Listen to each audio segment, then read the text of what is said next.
Le monde de la programmation est en expansion. Objets connectés, applications mobiles, logiciels professionnels, leur prolifération ne s'arrêtera pas de sitôt. Alors profitons de cette opportunité pour créer notre carrière sur mesure.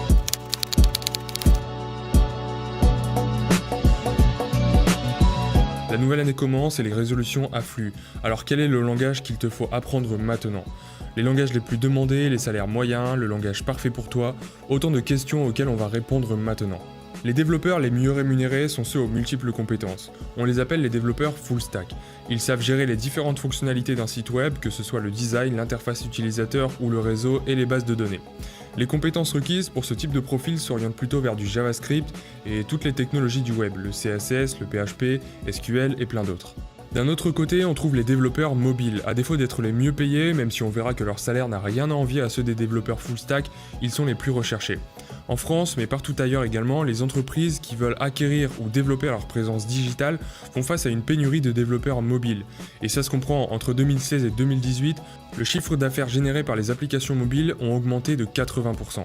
Les développeurs mobiles les plus demandés sont les développeurs Swift et Kotlin pour les applications iOS et Android. Et leur salaire moyen est très bien placé dans le classement.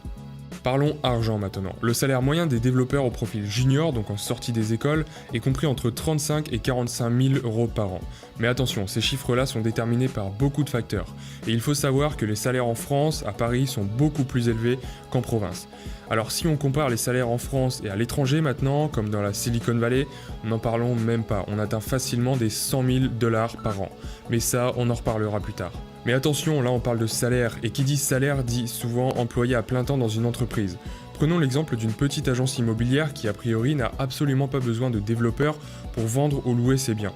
Mais cette agence veut grandir et fournir un service supplémentaire à ses clients, une application mobile qui cherche automatiquement les biens qui conviennent le mieux aux acheteurs.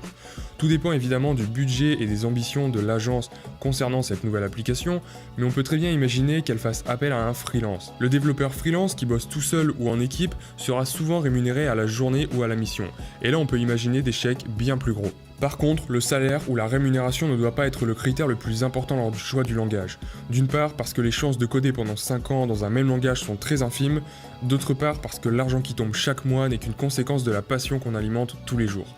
Si j'ai appris à coder, c'est pas parce que j'ai été forcé à l'école ou pour simple plaisir d'écrire des lignes de texte qui n'ont absolument aucun sens. Si j'ai passé mes soirées à dévorer des vidéos tutoriels, des bouquins de code ou des formations payantes, c'est bien parce que j'étais obstiné par la création. Coder peut n'être qu'un outil pour sculpter ta passion, que ce soit la création, l'entrepreneuriat ou l'intelligence artificielle. Bon, c'est bien beau tout ça, mais par où je commence si je n'ai aucune idée du langage choisir ?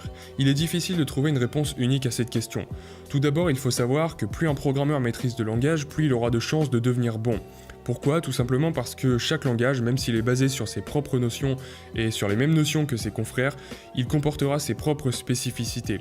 Et c'est justement ce mélange de cultures qui apportera un point de vue bien plus large aux développeurs. Sinon, bien sûr, certains langages sont préférés à d'autres lorsqu'on veut se pencher sur un domaine en particulier. Pour apprendre tout simplement lorsqu'on n'a aucune notion de programmation, le Python est sûrement le meilleur ami des nouveaux programmeurs. Au contraire, le C est difficile à apprendre mais forgera un socle de connaissances bien plus solide. Concernant les applications web, Python est encore présent, mais les débutants préfèrent apprendre le HTML, le CSS et le JavaScript pour ensuite se tourner vers des frameworks qui facilitent leur développement. Si maintenant on s'intéresse plus particulièrement aux applications mobiles, on se tournera préférablement vers le Swift pour les applications iOS et vers le Java pour les applications Android.